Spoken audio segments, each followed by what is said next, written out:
NFR Extra is a weekly podcast that focuses on the Wrangler National Finals Rodeo and features icons that embody the rodeo and Western lifestyle.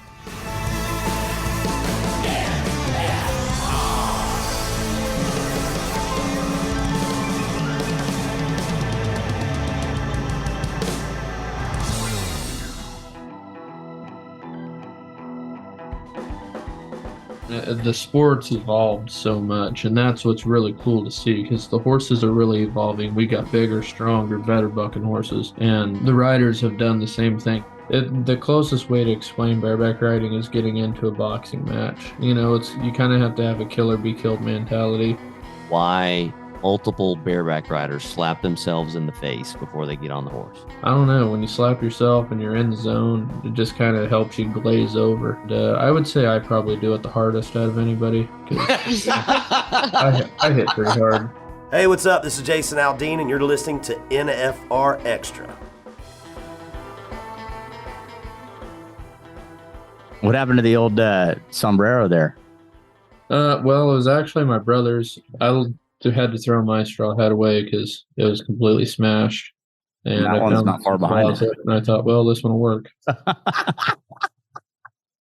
So it's a lot if you're not used to much. Yeah. So that's awesome. How'd bucking horses go? It went really good. The college has a really good group of kids this year, and it's really exciting. It was first practice on live horses. So there was a lot of good stuff that came out of it. So who's Ken got on the roster that we need to be looking for this year? Cooper Heinberg, Nick Pelkey, and my brother probably. Okay. Yeah, that was pretty cool seeing you at the college finals when he won that. Yeah, it was pretty darn cool to witness. So he did that, and I was really happy for him, you know, and then he goes and wins the NFR Open, and I called him. I said, hey, man, you're going to have to slow down a little bit. You've won 2 medals in 30 days, but I haven't won. Oh. You're going to have to pump the brakes a little bit, buddy. I'm not saying stop, just slow her down. Yeah, ease it off a little bit. So, Jess, you're preparing for year number 3 at the national finals, and are you going to try to keep everything perfect? I mean, your first 2 years, you've won the average, so why not just try and win it again, right? Yeah, I mean, ultimately, that's the goal when I go in there. I mean, you just take it one day at a time, I think, and you know, you're going to draw what you're going to draw, and only I can control what I can control, and I can't control what anybody else controls. So go in there, and I like to think of it as the penguins off of Madagascar. Smile and wave, boys. Smile and wave, boys. Smile and wave. Yeah, take care of my business and enjoy it while I can. I mean, shoot, I got the best job in the world, in my opinion. So take it all in while you get a chance. So a day in the life, day number 1, once you get the back number ceremony, award ceremony, all that stuff out of the way. So it's the first performance of the National Finals Rodeo. Take us through day number 1, what you're doing to prepare, everything that goes into getting ready for the first perf. I mean, it just depends on, like, if you have autograph signings or not. Like, with all our sponsors, we have to sign for them if they're at the convention center or something. So generally get up, eat breakfast. I'm a big steak and eggs kind of guy. And it turns out you can find good steak and eggs out there. And plenty of places. Yeah. So do that, and then go to some autograph signings, come back, take a nap, shower, and go over to the perf. Pretty simple. And that's pretty well the routine for all 10 days while I'm there. What's your getting to the Thomas and Mack and getting ready for the perf look like? So, like, me and Tim OConnell travel together. So, like last year, we stayed at the Virgin. Both of us did. And I don't even remember what time we left, because the perf moved up to 5:45 or 6:45 last year. You were right. So we would leave at like 3 from the hotel, and we would, I don't know, Tim rented a little girl car because he had his kids and everything. So we had to take my car because I had a Challenger. And nice. I'm not going up in a Prius. Yeah, it was like a $15 a day upgrade. It was totally worth it. Absolutely. Yeah, so we did that, and I mean, just jam out to anything and everything. Tim's pretty good on the aux, so But we wait, would for rock it those over there. listening, you're jamming out on less than a mile, right? Well, traffic's horrible. True. Let's be Okay. honest. And me driving in the city, not a good deal.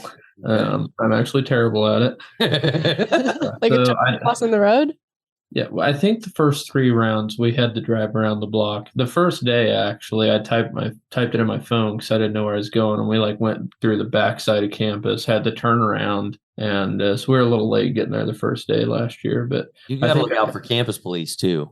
yeah, I know. There was one on a bike, and he was looking at us, and I was panicking, and I didn't want to roll the windows down. I was trying to do like the head bob and everything. It was in the music, and it was Smile and wave, boys. Yeah, I take a deep breath. Everything's gonna be all right. So, and then Tim, he's like my dad, so he was yelling at me, and it was just a terrible experience. I felt like a kid the first day at driver's ed. That's outstanding. Yeah, that was how my first round went last year, actually. Jeez. Positive start. Yeah. I mean, everything was an uphill climb from the time we got there.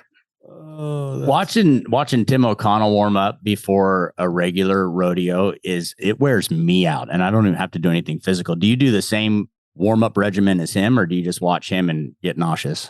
I mean, I do a lot of similar stuff. So he has a trainer here at the college, and when I first came here, I worked out with him a little bit, and so I learned a lot of like the warm up process to it, and then I kind of took my own deal and made my own warm up. I do a shoulder warm up with a set of bands, and it's like real popular in pitching, like the MLB people. Mm-hmm. They do the same shoulder warm up as me, or I do the same shoulder warm up as them, I guess, and then do some air squats and some small stretching and start taping, I guess. But no, I don't do as much as Tim. I don't have a vein popping out of my head like Tim does. Yeah. Jess, I need you to explain the face slap to me. That's I've never ridden a bareback horse, so I don't get that part of the intensity. But please explain to me why multiple bareback riders slap themselves in the face before they get on the horse. I mean, it's a really physically demanding event, and the closest way to explain bareback riding is getting into a boxing match. Like, it's you kind of have to have a kill or be killed mentality. I actually watched J.R. Vizane do it at the American. I don't even remember when. I was in high school, and I was like, I'm going to try that. And I don't know, when you slap yourself and you're in the zone, it just kind of helps you glaze over. And I would say I probably do it the hardest out of anybody because I hit pretty hard. But In the switch. yeah, I mean, for real though, you got to flip the switch, and it's just, I don't know, it's what you do. Okay. You have to be slightly crazy to be a bareback rider. Let's be honest. Yeah. Touche. Not right. Well, that's like goes back to the old Mike Tyson thing of everybody's got a game plan until you get punched in the face. And well, let's start off by getting punched in the face. Yeah, pretty much. You've had a pretty stellar year, not just the last couple of years, but this year as well. Looking at your stats, some of the rodeos that you've won: Arcadia, Tucson, Guyman, Row Ranch Rodeo, Redding, Sydney, and Houston. Dive into the Houston story.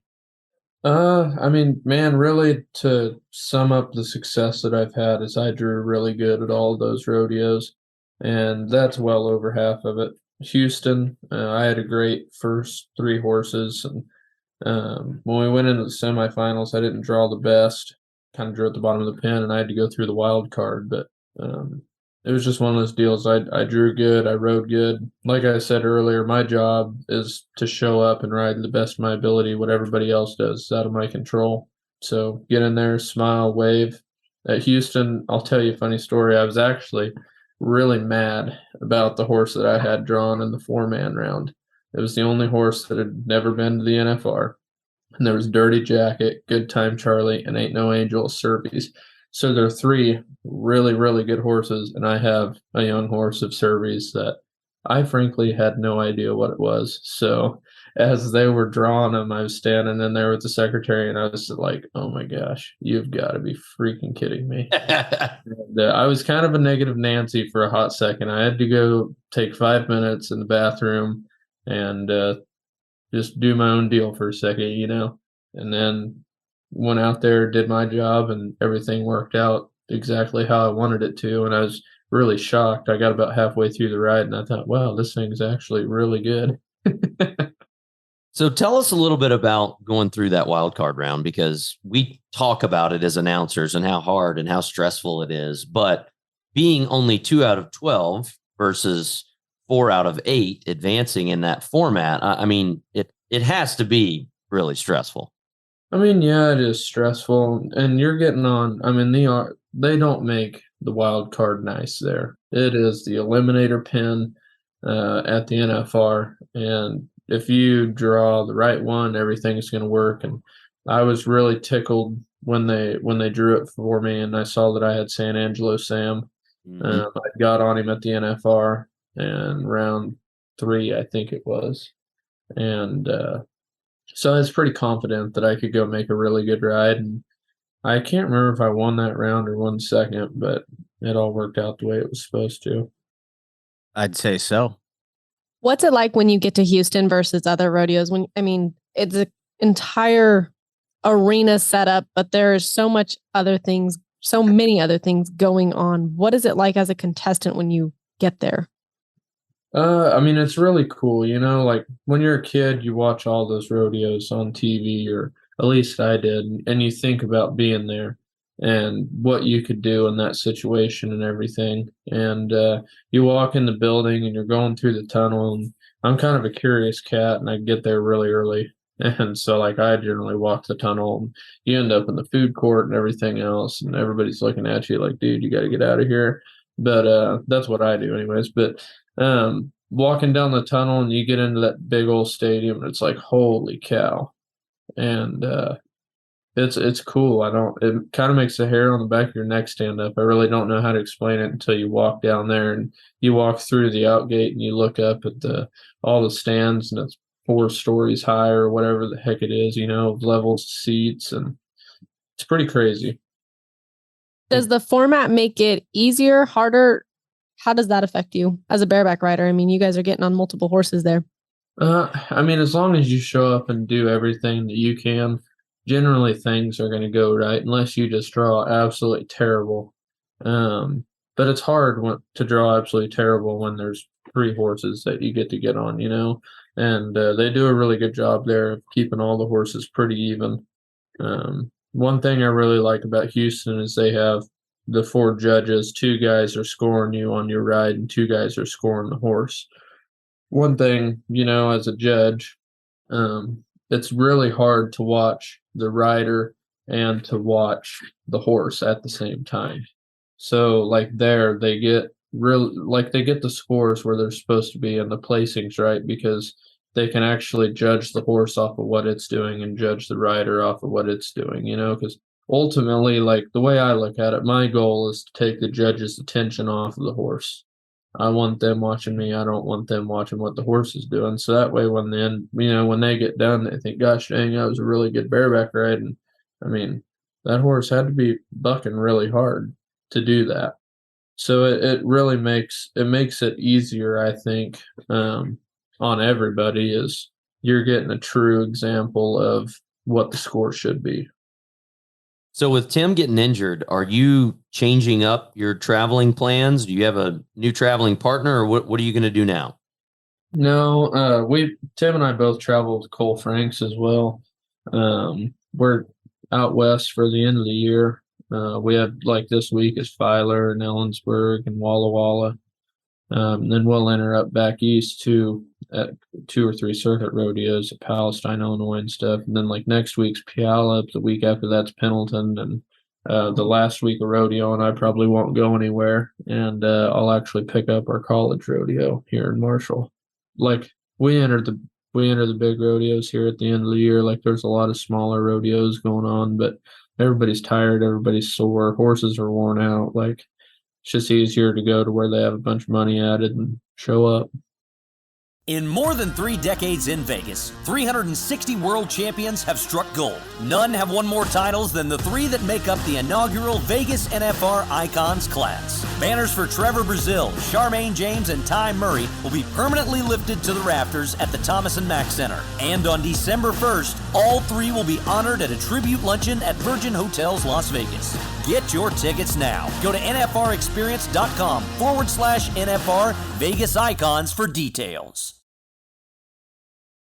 Now, are you a guy that looks at leaderboards? I mean, would going into the national finals number 1, does that mean anything to you, or you don't even care?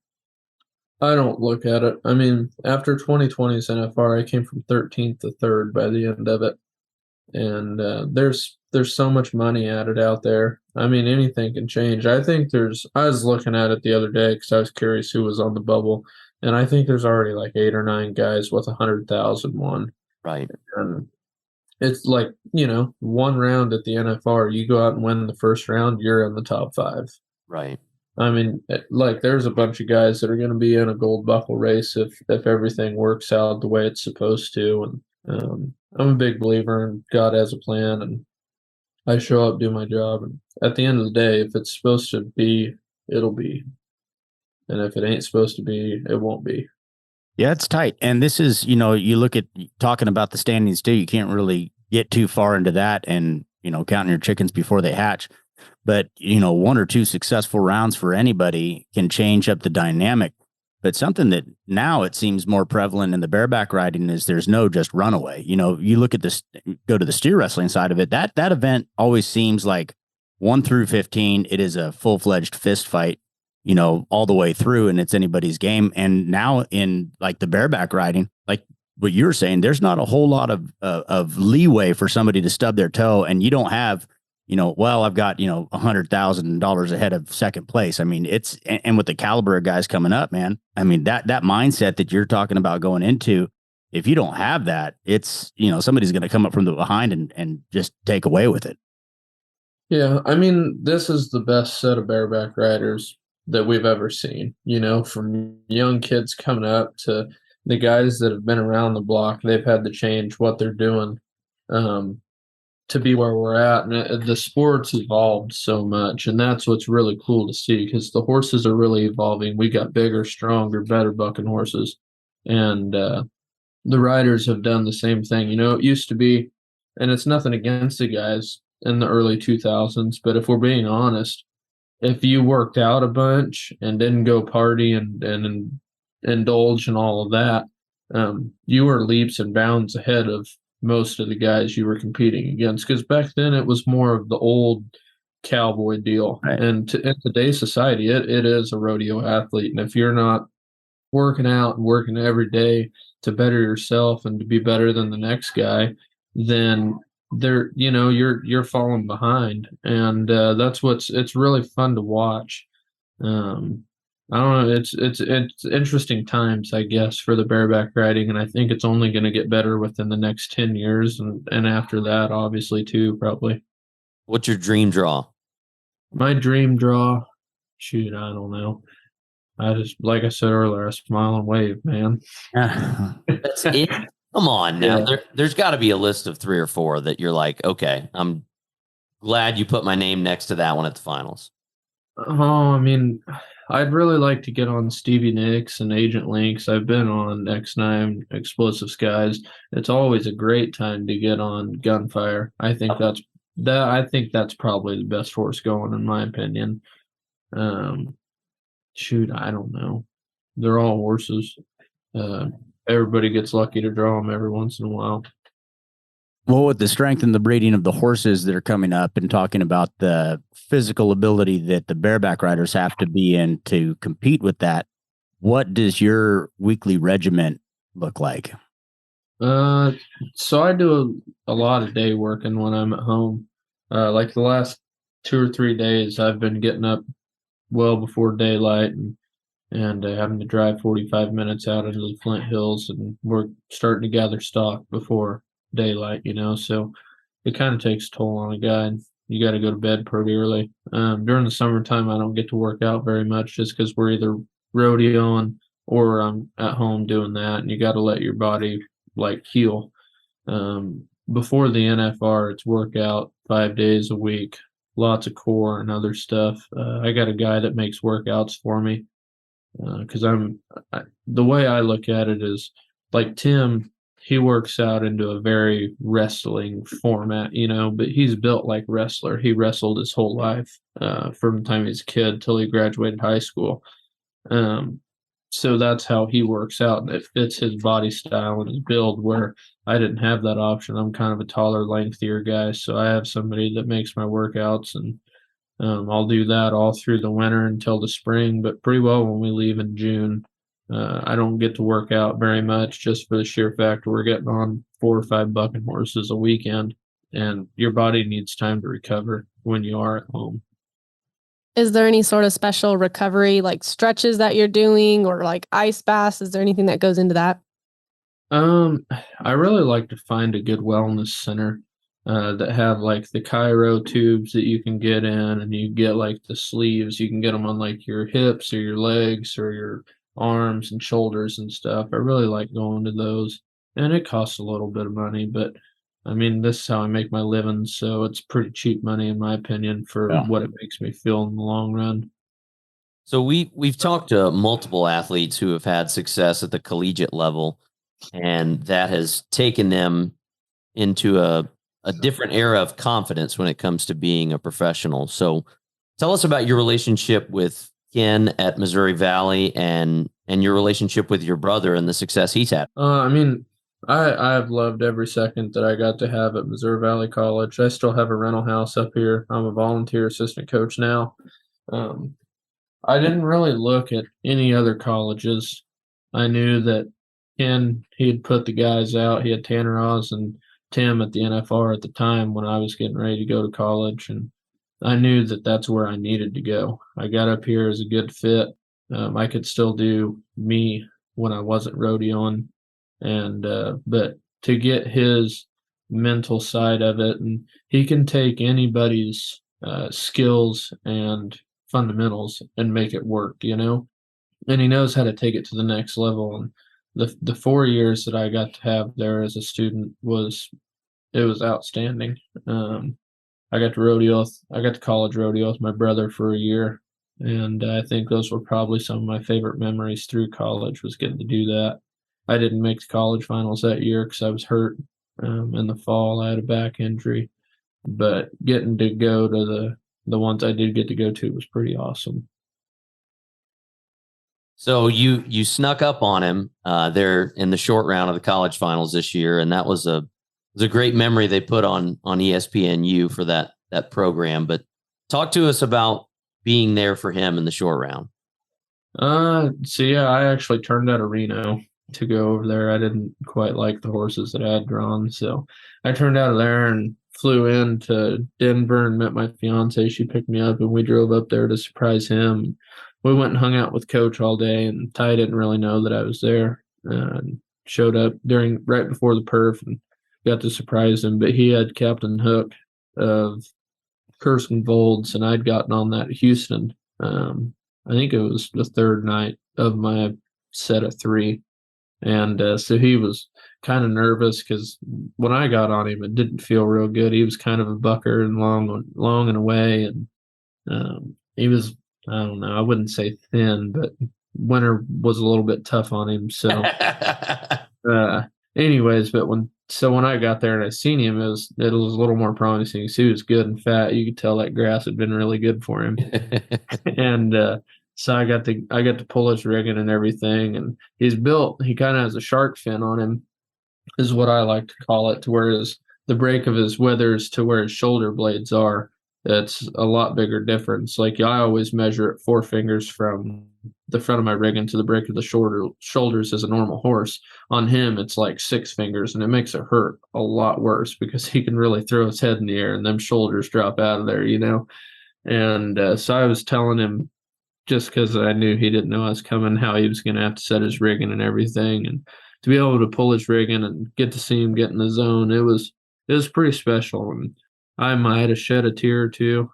I'm not for sure if I did or not, but I was way more nervous for him that night than I ever was at the 10th round of either NFR. Teary-eyed, smiling wave. Woosaw, gravity. Woosaw. How does being engaged play into your rodeo plans? I mean, man, it's awesome. I've got a really, really good fiance. She is always positive for me, and she keeps me on track. Rodeoing's hard, so every once in a while you don't smile and wave, and a guy can get a little bit negative about how he's drawn or how he performed, and she does a really good job of reminding me to stay humble and to be me and enjoy it while I get to stop and smell the roses, because at any given time it can be taken away from you. Absolutely. Yeah. Day at a time, man. That's very impressive. So how'd you swing that? Was it your guitar skills or what? How were you able to get it roped in? Man, so we've actually had a long line of history of me being a douchebag when I was in school. I thought I was a player. Turns out I wasn't very good at playing the game. But we became really good friends through the Bloomer High School team for Shawnee. Her older sister was on there my junior year, and that's the year I met her. So that would have been 2016, I guess. And I never would date her. She asked me to go to prom, and I rejected her. And she still reminds me of that daily, that I was rude about it. But so yeah, I don't know, we just became good friends. She went to college at Garden City to play softball. And I was here at Moval, and we just kind of talked every day. And I don't know, after the college finals in 19, I invited her up there, and she didn't come, and she didn't talk to me. A little payback. Yeah. So, but I was entered in Panoka, and that was my rookie year, and I did not have a passport. So she lived in Brush, Colorado, and I could get a next day passport in Aurora. So I lied to her and told her that I was broke and couldn't afford a hotel room, and kind of give her the pity patty story, and to let me stay at her mom and dad's house. And the rest after that was history. I just kept going back. Well played, sir. You might have more game than you thought. It just took you a little while to get it going. Smile and wave, boys. So you take it when you can get it. You want some, get some. If you're man enough, take some. Oh, shoot. Yeah. Well, that's awesome, man. I can't wait to see what you get accomplished here this year. And I mean, what a stellar year that you've had, and coming in at number one, it can't hurt for that momentum that you're going to carry on. And I mean, you go for 3 for 3 for the average, and I'd love to see a gold buckle on you and see you be a world champion. And you definitely will. And it's just a matter of how many times you're going to do it. Yes, sir. Well, thank you. I really appreciate that. Thanks for sharing your time with us, Jess. Hey, you bet. Thanks for having me on. All right, buddy. Have a good day and smile and wave. All right. See you guys. All right, buddy. See ya. Want to experience more of the NFR? Then visit NFRexperience.com, and we invite you to subscribe to NFR Extra on Apple Podcast, Spotify, iHeartRadio, and wherever you're listening right now. If you like what you've heard on NFR Extra, we would love it if you gave us a 5-star rating and tell your friends how to subscribe.